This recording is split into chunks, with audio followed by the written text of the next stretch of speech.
साथियों, नए भारत का थॉट प्रोसेस क्या है, उसका एक उदाहरण मैं आपको देना चाहता हूं। एक समय था जब हमें लगता था कि जो कुछ भी विदेशी है वही बेहतर है।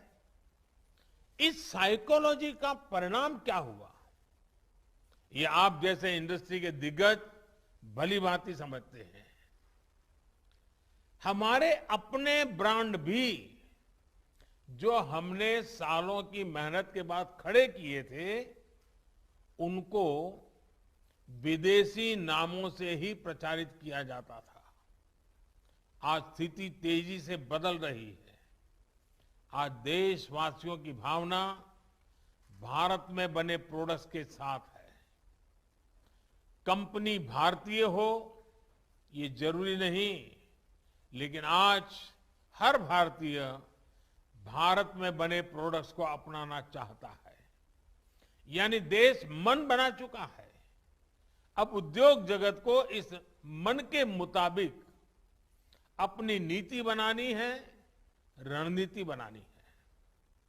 आत्मनिर्भर भारत अभियान में आगे बढ़ते हुए ये आपको बहुत मदद करेगा।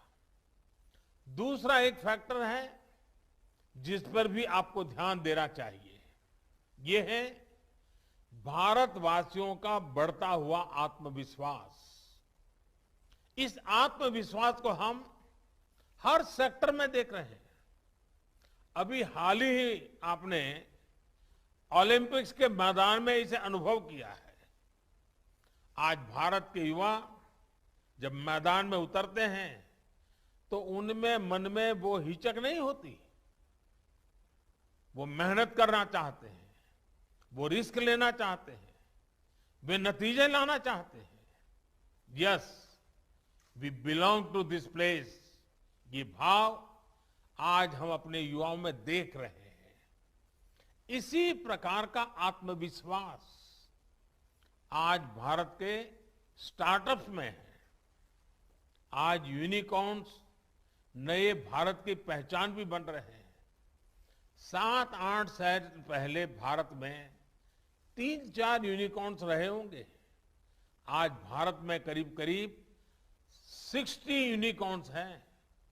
इनमें से 21 यूनिकॉर्न्स तो बीते कुछ महीनों में ही बने हैं।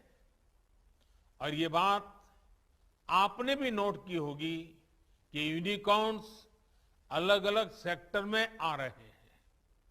हेल्थ टेक, सोशल कॉमर्स में यूनिकॉर्न्स का बनना ये संकेत दे रहा है कि भारत में हर स्तर पर कितना बदलाव हो रहा है। बिजनेस में रिस्क लेने की प्रवृत्ति, अपने सामर्थ्य पर भरोसा करने की प्रवृत्ति लगातार बढ़ रही है।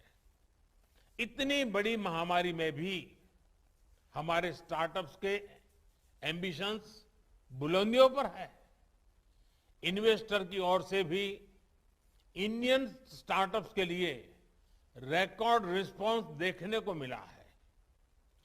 स्टार्टअप्स की रिकॉर्ड लिस्टिंग भारतीय कंपनियां और भारतीय मार्केट के लिए एक नए युग की शुरुआत है। ये इस बात का भी एक और सबूत है कि भारत के पास ग्रोथ के असाधारण अवसर उपलब्ध है, ट्रिमेंडस स्कोप उपलब्ध है।